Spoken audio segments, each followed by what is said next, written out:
Well, as for the shootout, from the day we got started, we knew that it was a 90% chance that we was gonna have a shootout within any given month. First one happened on September the 15th. The second one happened on Thanksgiving Day. Governor McKitton went on TV and said he would never allow the Panthers to get started in this state. And that set the policy that still exists today. It was sanctioned by the American government. You know, it was sanctioned by the FBI and President Nixon. You know, they gave them carte blanche to do whatever they wanted to do. Some kids had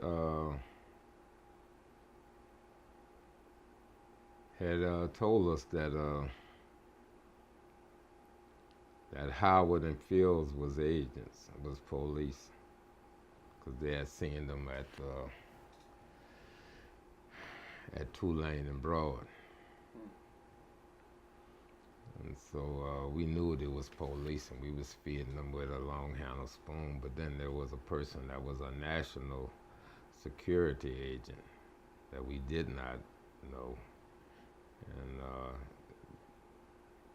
as head of security, I told him, you know, at a meeting that these two was police. And then next thing you know, it was exposed. We all know that a shootout was coming, but it just took that exposure of those two police. But we didn't know that the grocery store that was one block from us, that the police had set up a headquarters in it. Well, that night when those two was exposed, we knew that it was coming. We had sandbagged the exterior side of our office because we knew that that morning that it was going to be a shootout. So that night we made preparations for it. And with that, decisions was made. Decisions was made that these are the ones that have said that they're going to stay and man the office. These was the ones that were going to reopen the office, you know, after the shootout, because it was a policy in the Panther Party that no matter how many shootouts that we have, that our office is not to remain closed. We made sure that those who was gonna stay understood the fact that they was gonna probably die in that shootout. Because in Louisiana, it's an unwritten policy that when black pick up guns, you know, against the authority, that they die. We had children, you know, so those with children didn't have to be involved in any of the shootouts. That particular night, it was September the 14th,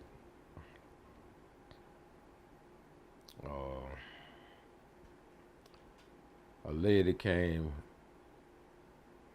and put a prayer cloth on the wall of the building and prayed. When they came on us, that's all the police did.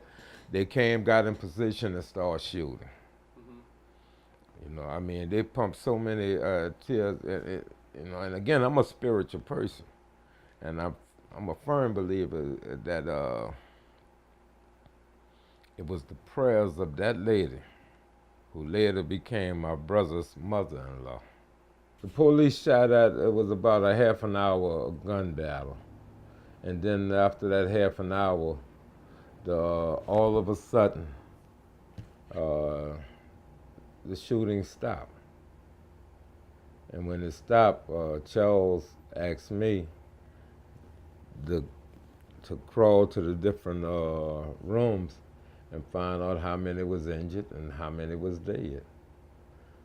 And so as I crawled to each one of the rooms, I kept coming with the same response. Nobody was injured, nobody was dead. So Charles said it was time now that we take it to the next level. And the next level was to take it to court. You dig?